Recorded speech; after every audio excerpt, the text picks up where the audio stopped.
I will start once again just by welcoming everyone. We may have a few other people that join in the next few minutes, and that's quite all right. My name is Barb Glass. If you don't know me, I am the Executive Director of the College Sector Committee for Adult Upgrading. I know that most of you that attend these sessions, we're well acquainted, but I expect today we may have a few colleagues from possibly the IT department and or the registrar's office who are interested in hearing about Humber's experience with collecting data for the Prepared for Success report. So if I haven't met you before, welcome. I'm glad you could join today, and glad to see a few more people are joining in as we do this introduction. As many of you know, the CSC is conducting a series of PD sessions to replace our face-to-face conference that we would normally have had in June. This workshop, Prepared for Success Part 2, is the second last of our fall PD sessions. Our final one will be our keynote with Joe Roberts on December 2nd. So hoping that many of you can join that. If you haven't already signed up for Joe's session on December 2nd and you would like to do that, please just send a note to either Robin McKenzie or to me, and we will get you joined up for that keynote session. I'm really pleased today to be able to welcome three of our colleagues from Humber College. We have Therese Gormley-Hermer. Many of you know Therese because she's been the Academic Upgrading Manager at Humber for some time now. We also have Kyle Paul, who's the Manager of Data Analysis and Reporting for Humber, as well as Yoshida Thacker, and she's a Data Management and Reporting Analyst at Humber. So had we been meeting face-to-face in June, Kyle and Paul and Therese would have been able to present this information at the time. They were kind enough to agree to do it virtually since we weren't able to meet in person. And I think it's timely because we did just finally release the 1819 report. We had a session last week that I conducted regarding the 1920 request for Prepared for Success data. And so today we'll be able to hear, I think, some interesting comments and insights from Humber during their last few years of moving from a very manual system of collecting data into a much, much more automated one. And I had the pleasure of having an initial discussion with Yoshida and Kyle and Therese a couple of weeks ago to plan our session and to see some of what they've been doing. So there are certainly some technical aspects to this that may or may not resonate with everyone on the call, but because we're saving this presentation and we will record it, if you would like at a later date to share this with some of your IT or registrar folks who are involved in preparing collecting the Prepared for Success data, you'll certainly be able to do that. We've now posted almost all of our sessions as YouTube links, and after this one is posted, then I'll send out an update with the links from the last few sessions. Robin has just posted 3 of them, and I will get all of those links out to you. If you would like to ask questions, please feel free to put them in the chat. I think that's the best way to manage that today. There are a couple of pauses in the presentation where Yoshida and or Paul will be able to take some questions. So I'll try to keep an eye on the chat and address the questions as we have the kind of natural breaks in between some of the information that they're sharing. So I think without further ado, I'll pass things over to Paul and Yoshida. Thank you, Barb. So I'm just going to take a couple quick minutes and just kind of do a little walkthrough of what everyone can expect before I kind of let Yoshida run with the presentation. So over the past couple of years, Therese and myself have been kind of collaborating back and forth with just the different processes and avenues and kind of roadmaps that we've gone through with the Prepared for Success submission. So historically, and again, I'm going to go back a handful of years here, we've had a number of team members within the RO that's done a number of manipulations, and some have strengths in Excel, some have strengths in Microsoft Access, and then more recently, about 5 years ago, we switched over to a banner system and was lucky enough to get the Cognos ODS platform. So we're going to kind of take you down a little bit of a trail of where we were, where we kind of hit stride, and then kind of present day, just the efforts and whatnot that we've gone through to be in a position where we can really maximize time, we can ensure the data quality, ensure the data integrity is there. We know what we're reporting is as clean can be, but it also because it allows us to open up and support our fellow academic upgrading staff members and support Therese in kind of different avenues and ventures beyond just this submission. And I think that's one of the biggest takeaways that we want to emphasize is with all the efforts that we've done historically, we've kind of failed our colleagues in the supports that we would like to give.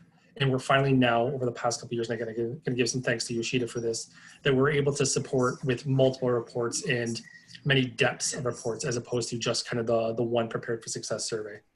So as I mentioned before, Yoshida is kind of my senior data management analyst at Humber. There's really nothing she can't do with a Cognos tool or an Access database. So I will let her kind of show you the magic. But again, we're going to kind of take it down a little bit of a history lesson with what worked and what didn't work with Excel, kind of the improvements in the navigations we went through the Access, and then kind of our present day systems. And we do welcome any questions that may come up, but as Barb said, please throw them in the chat and we will kind of address them. So we're going to try and be mindful of everyone's got different processes, from a term-based system to a weekly-based system to a day-by-day system offering. So we know there's a lot of different platforms that people are using, and there's a lot of different delivery types and a lot of different markers. So we'll try and address those as they come up. But we just please ask that you throw them in the chat, and we'll kind of get to them on the fly as we can. So I guess with that, I'm going to turn this over to Yoshida.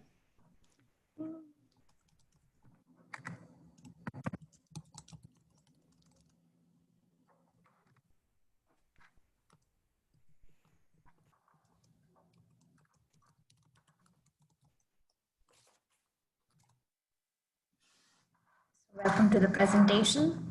I will be going over through the lessons learned for Prepared for Success. My name is Yoshida Thakur, and I'm a data management and reporting analyst at Humber College. And for our agenda, like Kyle said, we are going to walk through what we have been through, what we have derived, what worked and what didn't work with Excel and Access, and where we are now with the Cognos report. We'll also show you some behind the scenes look at the build of Cognos report.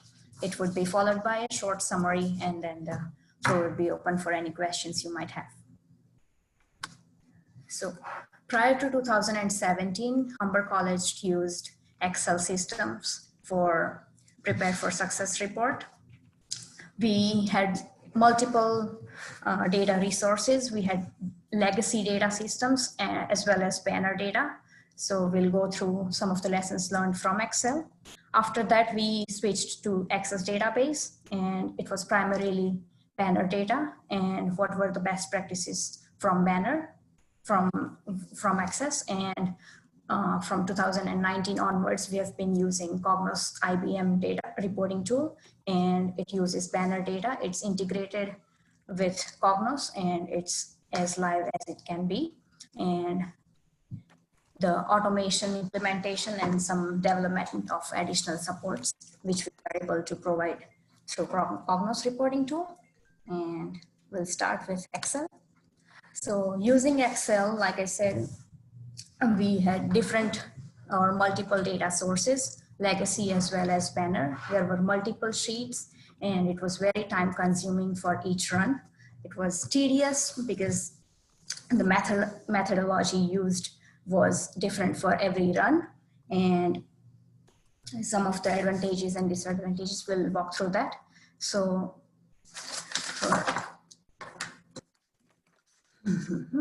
for Excel, it was time consuming mostly with error checking, and since different people use different data sources, sometimes it's not always the best practice in accordance to timelines and expectations. So the way we capture data in legacy system is different from the way we capture it in banner data, and the format is different as well. So every time with each run, it was time consuming and extremely tedious. So lessons learned from Excel was to compile a data dictionary, which would transform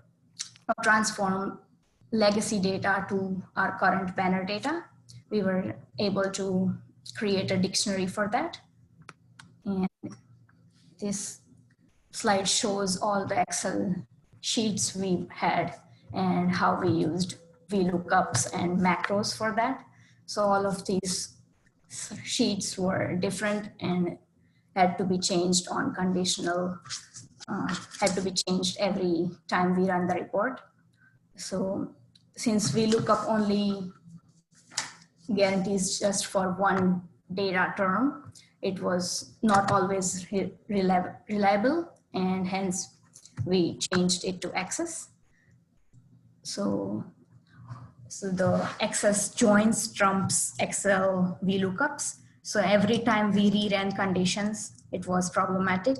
Even for calculation of GPA, for example, a computer engineering program's GPA would be somewhere between 70, 79, or 80 or 85. It would be a numbered GPA. But for programs such as Bachelor of Nursing, we have GPAs such as point-based GPAs, such as 4.0 or 3.9. So we had to turn it around and create a macro for that. So that took some time as well. And we had to we had to replace with condition in Excel as opposed to update queries in Access. So that saved our time as well. So we decided to transition to Access database completely. Now and for lessons learned, so we were able to develop a data dictionary. So we were able to define the base population of academic upgrading student. So is it anyone with level equals upgrading, or is it anyone who has one or more ACEC courses, or is it something else? So with Excel, we were able to define the base population. We were also able to make a GPA conversion table and credential lookup for PFIS terminology. Along with that, we were able to link to APS and MTCU table. I will show you that. So this is from MTCU's website. If you can see my Excel sheet. Yep. So this matched all the program codes with the level and occupational division according to the MTCU. And with Excel, we were able to coordinate timeline or expectations well in advance, because not just RO department, we used to get data from outside RO department as well. So we had to make sure that our peak times weren't same as their departments. And we were able to learn a few things from using Excel prior to 2017. We'll be moving to Access now. So we created 6 new tables to refine the data. We also had 18 queries, and we created 1 module for GPA conversion. So these tables, as you can see, are all created during the process of creating the report. These combines the source data and transforms the way that the end users want. In Excel, we have to redo the steps every time. So this table in Access is a make table query. So with the source data in mind, we refined it so as to meet the end user requirements. We also had update and append query in Access. It's not available in Excel, so it was a major positive direction. So we were able to transform to match what the end user needs, and update and append queries. It's just 1 click, and it would update or append the required queries. This is one of the modules I was talking about. It was used in Excel as well, but in Excel we had to use macro.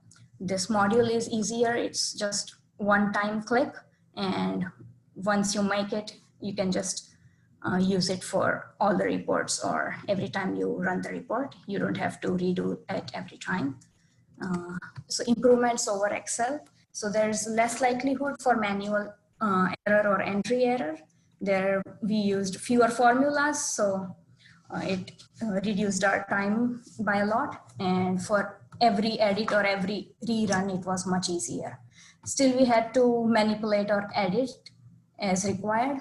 For example, like I said, the table creation was required for cleaning purposes. And after the final query is extracted, still some formatting is required. So what we learned from this is validation is not as obvious due to behaviors of Access. And we were also able to make a Spectoc or a standard of practice document out of it. It improved our year-over-year consistency. So Spectoc included everything from procedures, step-by-step procedures, contexts, dates, all the queries and joins, who last edited the report, what are the joins in the report, what's the data source, who can be contacted for this particular report. Everything was written in the Spectoc. So it was more transparent and flexible, so as to say, as compared to Excel. And we still had some blind spots and assumptions.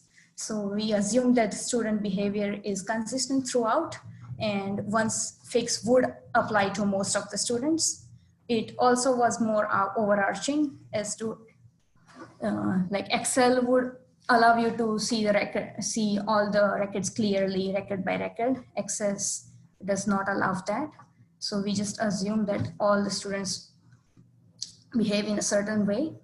Access cleans the data into a final query, so there is an increased chance of error, and it's static friendly as opposed to free flowing. So it's difficult to publish files apart from static files. So we moved to IBM's Cognos reporting tool in 2018. I'm now going to talk about that.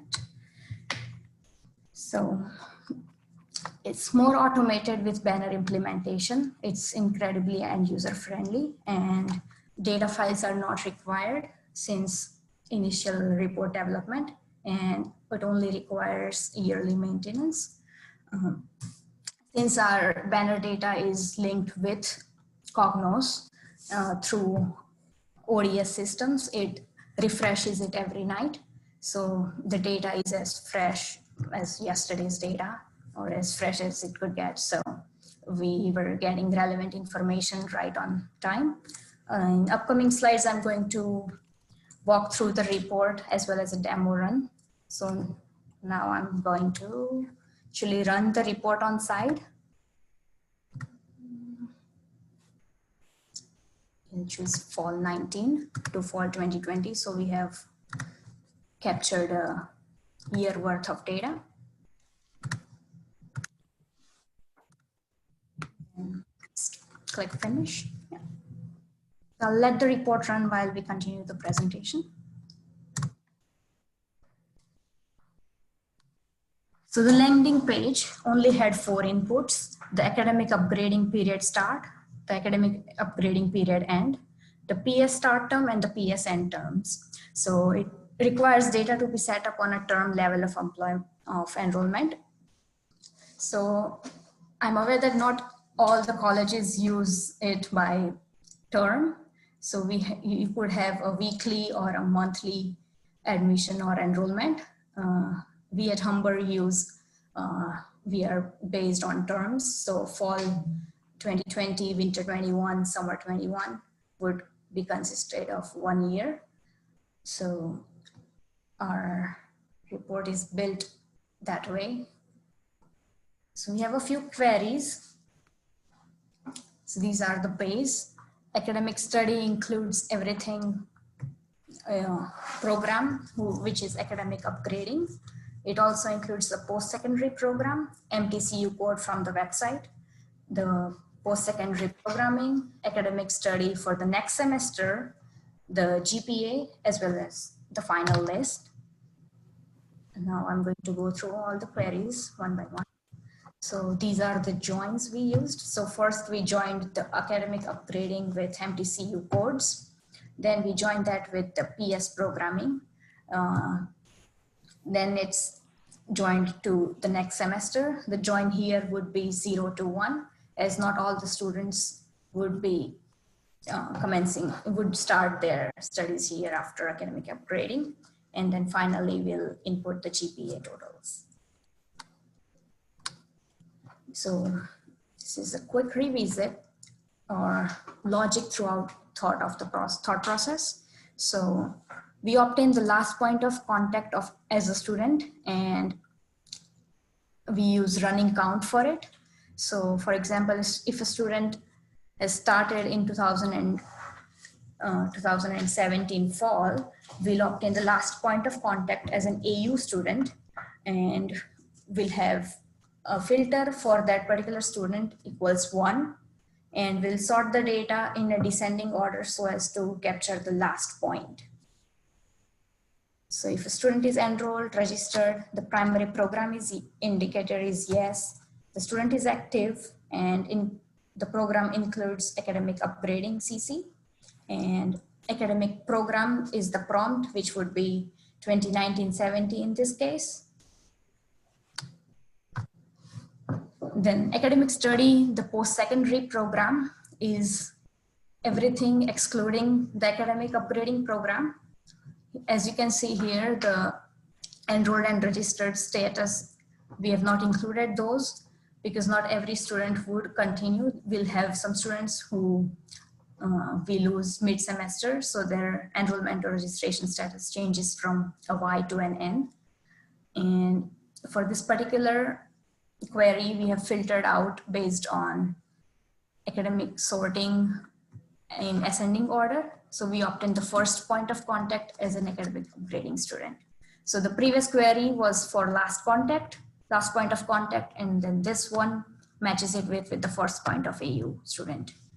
So validation is still required, like I said, if a student drops mid-semester, and intention is to capture those students that started must have dropped. If they have dropped out, we'll capture everything. So this is the MTCU query. It's pretty straightforward.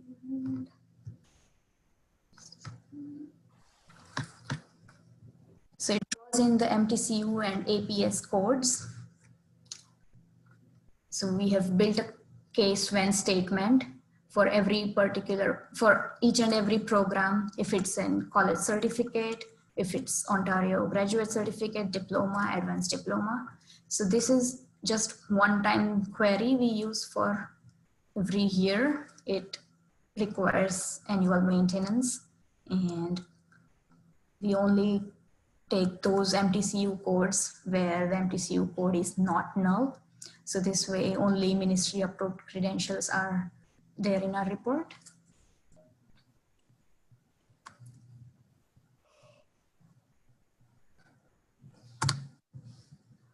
So step 1 is to define the next term. So this is a bit tricky. In our college, we use the term based. So for example, 2013-50 would be summer 2013. So the next term for that particular student would be fall 2013. So we have a case statement where it states that if the academic period is 2013-50, then make sure that the next term is 2013-70, and so on. So this is a static table we use. So this is a GPA query. We only take institution as GPA type description. Like I said, the GPA conversion for Bachelor of Nursing programs is different than the rest of the programs. So this query is used to include everything from pass to fail to all the GPAs. Sometimes the final grade could be excluded, or it could be a transfer credit, or it could be a pass fail course. So we make sure to include everything in this report. This is a PFAS credential. So this is according to the MTCU guidelines, or how the end user wants it. So before we submit the report, we had to manually change it in when we were using Excel. So for this one, we have just prepared a case statement whereby wherever our college uses a different term for that, but OCD or OCAD is required. So we have just created a case statement for this. So this is for credentials. The same goes for categories as well. For example, a certain program could be in academic, in our college, it could be for applied technology, but for other colleges, it could be media studies college. So this is according to the MTCU guidelines, whereby we have created a statement to say that if this is the program core, then it should fall under this particular category. And Now we'll move to semester start level.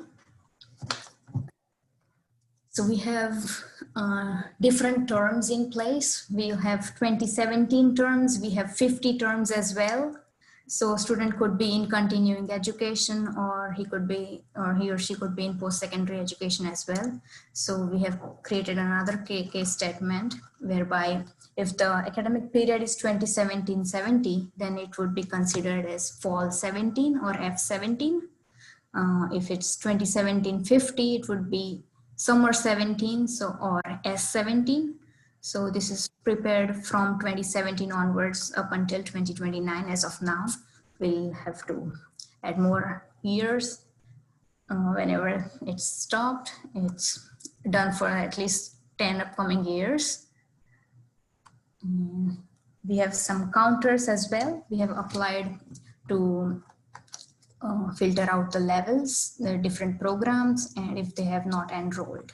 So if a student is in a level 2, then we have a case statement whereby if the student classification is semester 1 and program is 1, then we take it. And if a classification is 2 and the program is 2, then we also include that particular thing.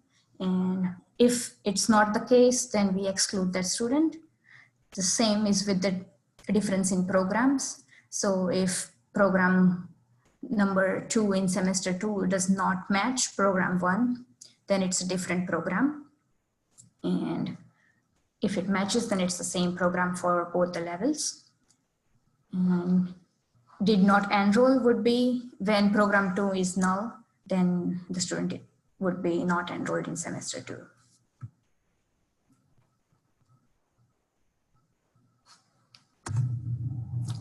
So GPA calculation, this is similar to what we used in Access as a module.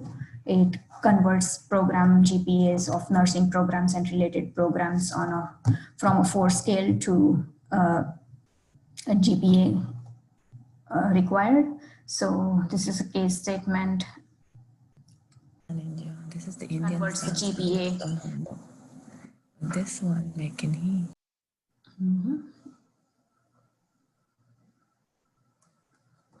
And this is the final output.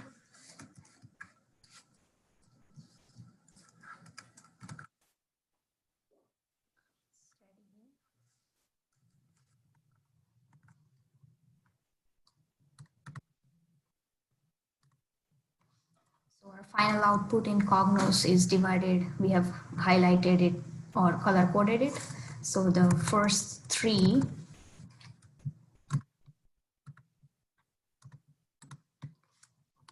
yellow ones are for academic upgrading.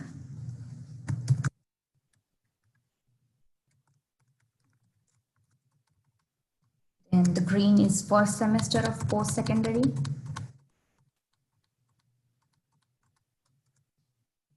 Purple would be the second semester of post-secondary. And then the red is the final prepared for success. This is the template which is given, the red one. So college Humber, semester start level, program, PFIS credential, the category, end of first and first fail, pass, GPAs, enroll in a different program or did not enroll.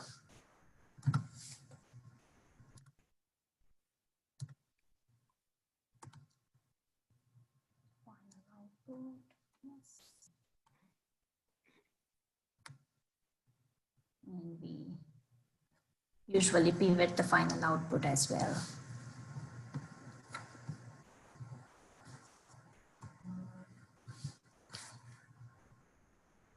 I'm going to pass it to Kyle for this particular slide for additional supports.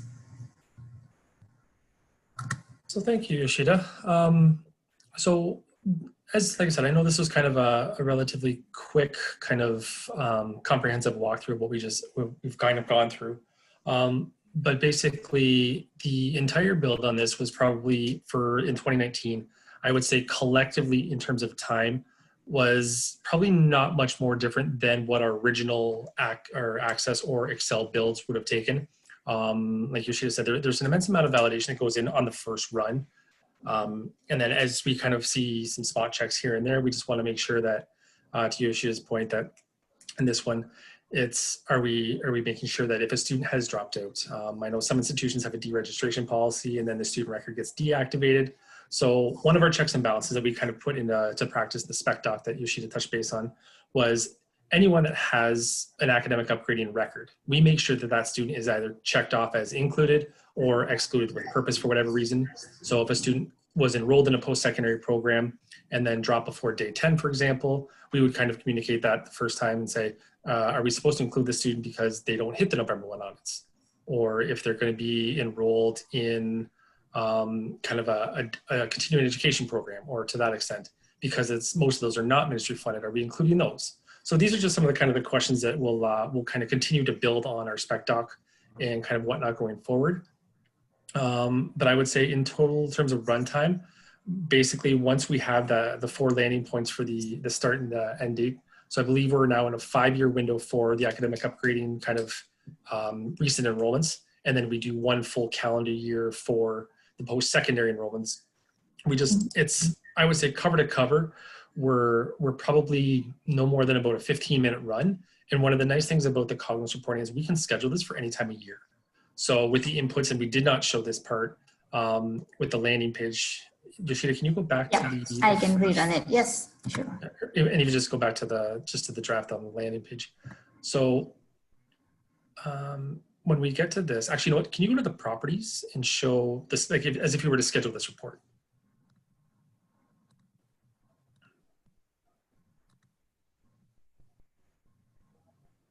So what Yoshida is going to show is if we were to go to a schedule, and as we were saying before, to be mindful of everything, we could set this up to run on a certain day with certain parameters, delivered to certain people. So to the extent of it, if you know you're on vacation 1 week, or if there's multiple players involved, and some people are more apt to check email, and like I said, communication just goes back to the major players. This is an easy way to have the report sent by email. Who's it going to go to, on what day, what delivery methods?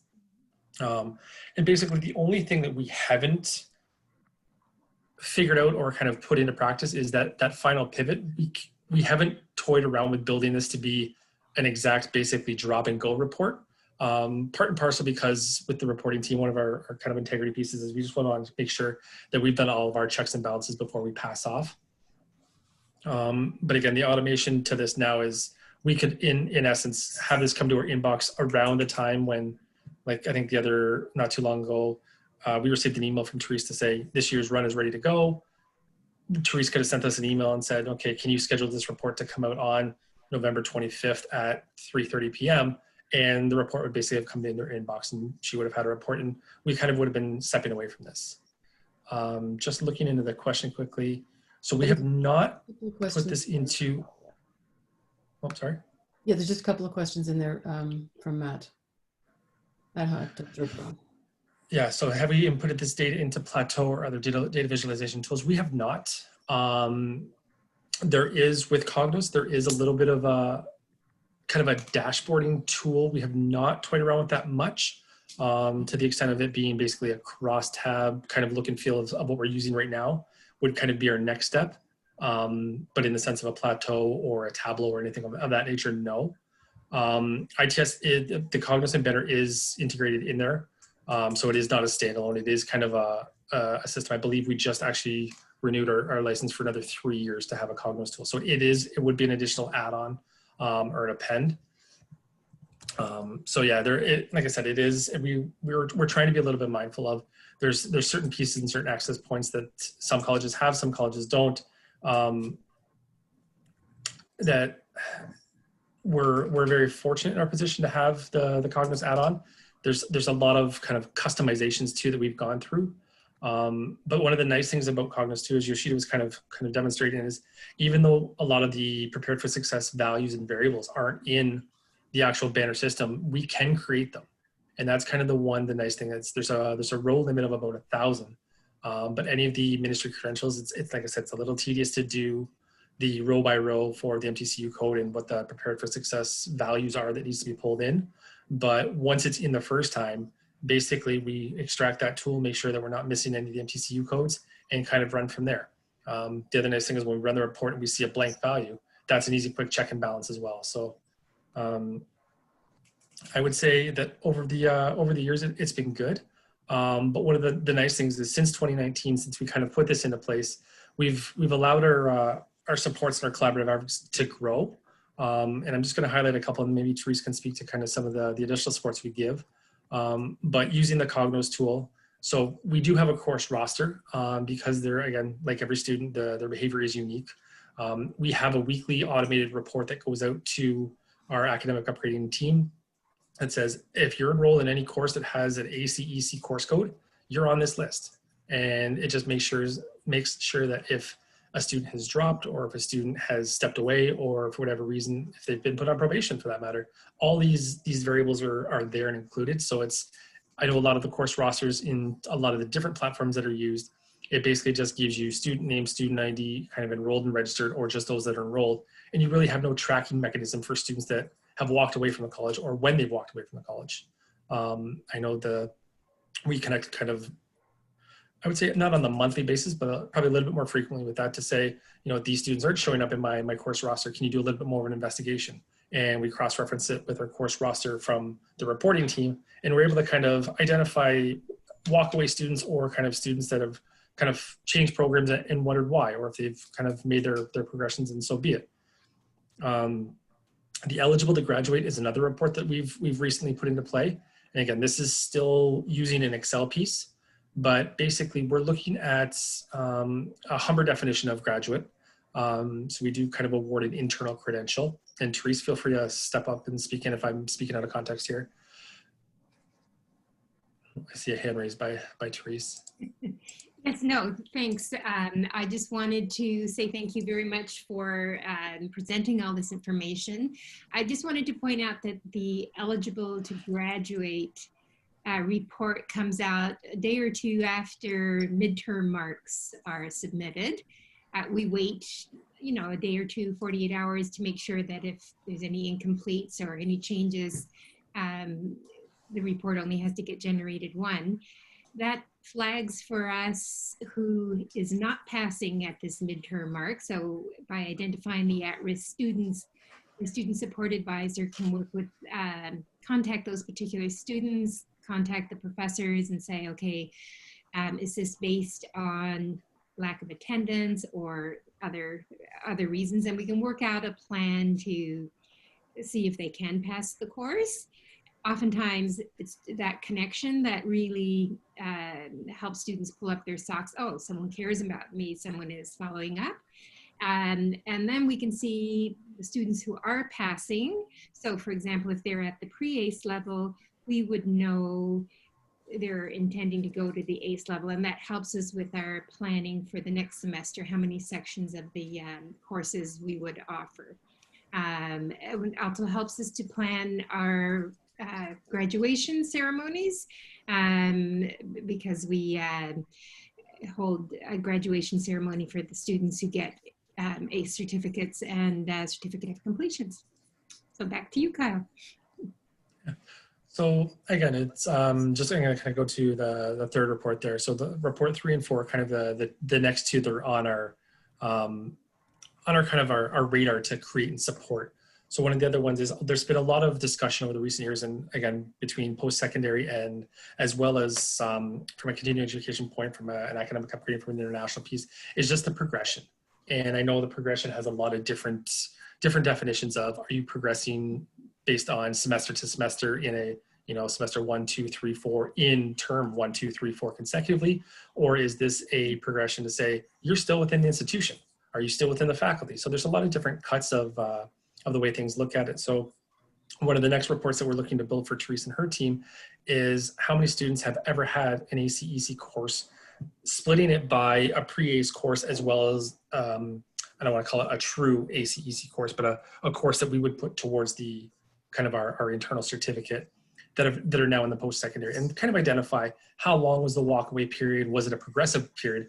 So we can kind of give a little bit of a proxy to say, what was your calculated graduation average when you were an academic upgrading student or an A student? How many courses did you take? what was your total average, what was your kind of quote unquote program average. And then if you've progressed consecutively, we know that, historically students that step away from institutions before re-enrolling have a little bit harder of a transition time as opposed to those that continuous enrollments. If they graduate the academic upgrading and come into a summer program or fall, are more likely to be successful. Another one that we're starting to look at too is with our credit transfers. So any student that has an internal transfer can use an academic upgrading course for, say, a liberal arts and science, and I'm going to give the example of a RIT 100, or something of a straight literacy course, or if they've taken academic upgrading somewhere else and like to use that course coming in. So I know those discussions are something that has been tabled, and whether there is some previous enrollments and whatnot. So we are looking and have kind of started to modify that into a report to say, do you have a credit transfer, a TRC grade on your record according to one of the courses that have been pre-approved either for progression or inbound as well. So we're really starting to kind of open up the door for additional supports. So it's really exciting to know that we can continue to provide some quality assistance when we can. I'm gonna Teresa, I'm gonna let you run with the floor because I think that's pretty much the bulk of what Yoshida and I have, unless Yoshida's got anything else to add. Yoshida, do you have anything else that you want to add? We have one more slide actually. All right, go ahead. Takeaways. So with the integration of Banner with Cognos, it's live real-time data. It's tremendously time-saving and efficient, and it allows for opportunity for additional support. Like Kyle mentioned, we have created more reports than we used to create a few years ago, and we'd be creating more reports as required. Thank you. Thank you very much for that, Yoshita. I did want to say that I welcome any input from any of the other colleges with regards to how you handle recording transfer credits for other ACE courses from other college. For example, we've had a few students who have taken an ACE course in some other college, and then outside of the GTA, they move to the GTA, and they do want the ACE certificate. And we just want to, in terms of legacy, we have implemented a way where because the ACE certificate is an internal certificate, we do want it noted somewhere on the student record that they received a certificate of completion or an ACE certificate. And the reason for that is, as most of you already know, 10 years from now, the student might come back and say, well, I lost my certificate, but now I need to prove I have it, and so on. So at least there's a note for 10 years from now, whoever needs to access it, it's there. And in the immediate semester, if someone, they need four ACE courses to graduate, but if they have 2 or 3 from us and 1 from somewhere else, we also want that recorded as a transfer credit. So as Kyle mentioned, we're working on formalizing that, where they have to apply for a transfer credit and so on. So if any of you have experience with that, please jump in, because we can learn from you as well.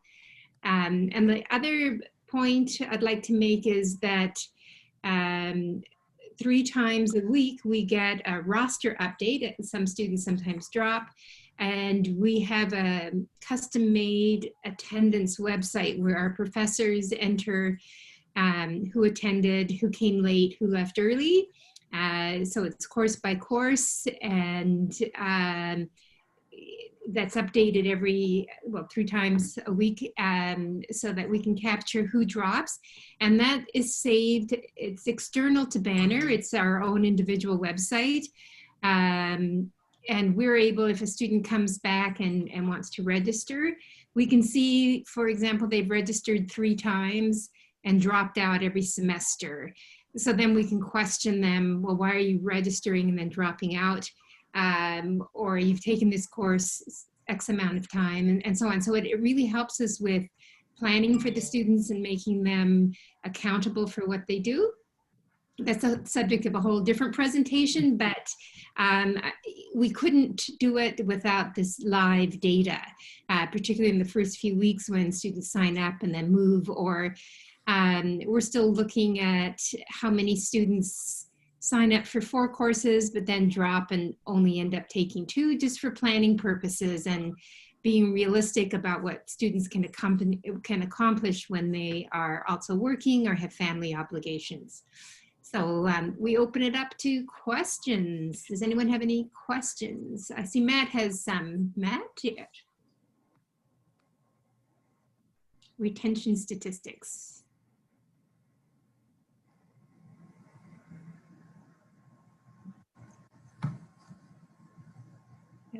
We haven't yet. Yeah, Kyle, how would we tap into retention? I guess we could compare first day enrollment with last day. Is that what you meant, Matt? Or is he gone? Still here? If he's not, I can speak to whoever's still on the line. So one of the other, again, additional kind of nice to haves using the data elements we do have a daily snapshot as well. So we are very fortunate to have kind of a little bit of a day-by-day look and feel. So we could, if we wanted to, as an example for this semester, we could take day 1, day 5, day 10, November 1st, November 25th, and kind of see who's still here and when students have dropped out. I know in some of the reports that we've worked on for the faculty departments that's kind of in parallel is trying to find their first point of contact with a program. So in this instance, we would say when student enrolls the first time they've hit academic upgrading, capture that term, and then progressively say, using a binary marker, are you still enrolled, yes or no, 1 or 0, in academic upgrading as the subsequent semesters kind of pass by. And then we can kind of cohort these students in essence and track them to see where they're going. And again, we can kind of look at it as well to say, as you've progressed. So your first point of entry, kind of continually progress them. Are you enrolled in, say, a faculty of business or a faculty of health sciences, or where have you taken your enrollments to? So in the sense of a retention statistic, we can look at it to see quite easily, yes, kind of a very simple time or crosstab to say, here's your entering cohort, and then would be kind of top to bottom on your, say, column A. You would come down by, in our case, it'd be fall 2014 or winter 2015, fall 2015, and so forth. And then as your columns get built out from left to right, it would be the same formats to say fall 14, winter 15, fall 15, winter 16, fall 16, winter 17, and kind of just a tally or a student count to say, here's how many students are still enrolled. And then if we wanted to get to the granular level, we could definitely add in the program as well to say, these students continue to be enrolled and here's the programs that they've progressed into. Or to Teresa's point, if you wanted to see this student is a repeat offender in ACE courses and continually wants to upgrade, and you've been in ACE for, say, 8 semesters as an example, and I don't think we've ever had anyone to that extent, but if someone was, and I'm kind of playing back and forth off some faculty pieces, but I know we have some students that are in diploma programs that are, part-time students, but they've been in the same semester 1 for 3 semesters, and they've progressed into semester 2 for 2 semesters. And they've been at the institution for 8 years, have no intentions of meeting the ministry guidelines for graduation, but they continue to be enrolled. They continue to be enrolled as a part-time student, term over term. So we could definitely easily build a report that allows you to track student movement, student mobility, and overall aggregate counts.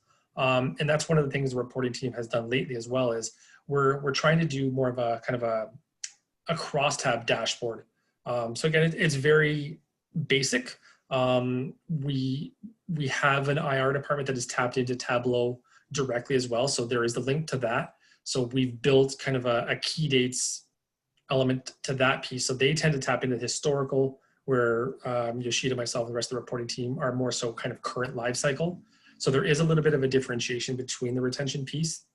But long-winded answer, yes, we can absolutely look at retention statistics in a number of different fashions, from aggregate counts to kind of a raw data elements as well, depending on what the need kind of fits and is desired.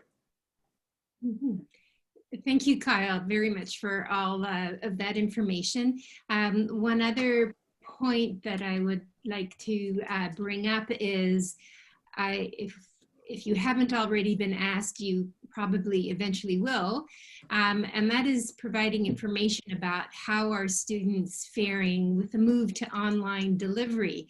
So I'm going to schedule a meeting with Kyle and Yoshita as soon as this is over to try to find out how we can use, I don't know what parameters we need, but we have this fall semester, the summer semester, and half of the winter semester.